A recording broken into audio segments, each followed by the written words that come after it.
Welcome back to the podcast. Today we're talking about something powerful and different. Not 7 business hacks, not how to make money fast. We're talking about how the books of First Chronicles and Second Chronicles give blueprint principles for Christian business owners today.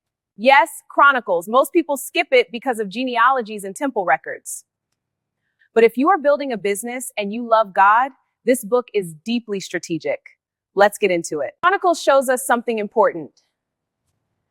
Before prosperity came, worship came first. Before systems grew, alignment with God was established. Look at King Solomon. Before he became known for wealth, trade, and influence, the temple was prioritized. As a Christian entrepreneur, do you pray about decisions or only when there's a crisis? Is God your foundation or your emergency contact? Chronicles teaches build altar first, then build empire. One pattern repeats in Chronicles. When the king sought God, the nation prospered. When pride entered, decline began.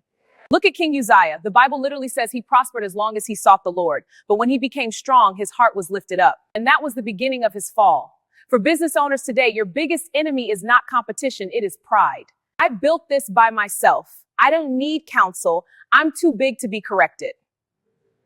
That's when decline begins. Your spiritual temperature affects your company's future.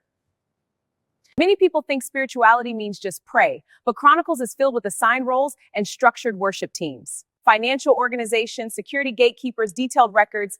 God is a God of order. Christian business owners must understand, structure is not lack of faith. If you don't document processes, if you don't assign clear responsibilities, if you don't track finances properly, you're not being spiritual, you're being careless. Systems are biblical. Chronicles does not teach that wealth is evil. In fact, wealth came as a blessing, but it also shows wealth tests the heart. Look at King Hezekiah. He prospered greatly, but at a point, pride crept in when he displayed his treasures without discernment. Success reveals what humility was hiding. So ask yourself, if your business suddenly scales globally, will your prayer life increase or decrease? Will generosity increase or ego increase? Money magnifies the heart. One of the most powerful verses is in 2 Chronicles 7:14. If my people who are called by my name, this wasn't spoken to pastors, it was spoken in a national context, meaning revival begins with leadership alignment.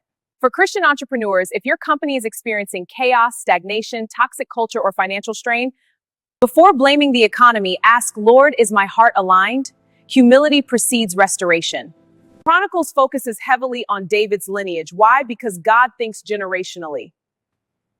Christian business owners must ask, are we building income or are we building legacy? Legacy means values embedded in your brand, integrity in operations, a culture that reflects Christ, and systems that outlive you. If your business dies when you stop working, you built income, not legacy. Chronicles is not about old kings. It is about stewardship. It teaches us alignment before expansion, character before capacity, humility before harvest. Structure before scale, legacy before luxury. As Christian entrepreneurs, we are modern-day stewards.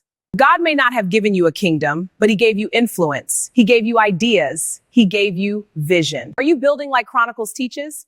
God first, order-driven, humble, legacy-minded. That's how kingdom businesses last. We must build businesses that reflect our faith, businesses that create lasting value and impact. This is how we build legacies.